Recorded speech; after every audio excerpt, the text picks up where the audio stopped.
সকলের প্রতি আমার বিনীত অনুরোধ, এই ভিডিওটি আপনারা দেখবেন এবং কথাগুলো শুনবেন, আপনাদের উপকারে আসবে। যাই হোক, শুরু করি। আমি গত 8 মে 2024 তারিখে যশোরে এসেছিলাম একটি কাজের জন্য। যাই হোক, কাজ হয়েছে আলহামদুলিল্লাহ। যাওয়ার পথে ভেবেছিলাম কিছু আম নিয়ে যাব। তখন ওখানকার লোকদেরকে বললাম, যে কাছের যে দুজন ভাই আছে ওনাদেরকে বললাম যে আমার আম লাগবে, আম কোথার থেকে নিব।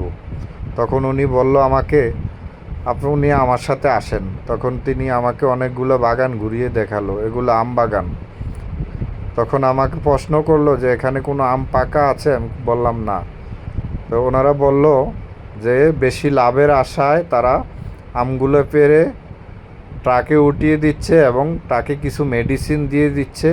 ওই মেডিসিন দিয়ে আমগুলো পাকানো হচ্ছে। এই আমগুলো খেলে মানুষের ক্যান্সার এবং হার্ট স্ট্রোক, অর্থাৎ মানে ভিন্ন রকমের প্যারালাইজড সমস্যা, এই ধরনের অনেক সমস্যা এবং ব্রেনের সমস্যা হতে পারে।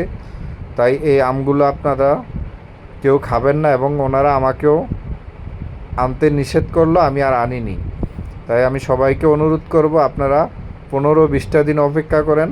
যখন পাকা আম আসবে তখন আর মেডিসিন দিতে হবে না, তখন ওই আমগুলো আপনারা খেলে স্বাস্থ্যের জন্য উপকার হবে। কিন্তু এই আমগুলো খেলে এখন অপকার হবে।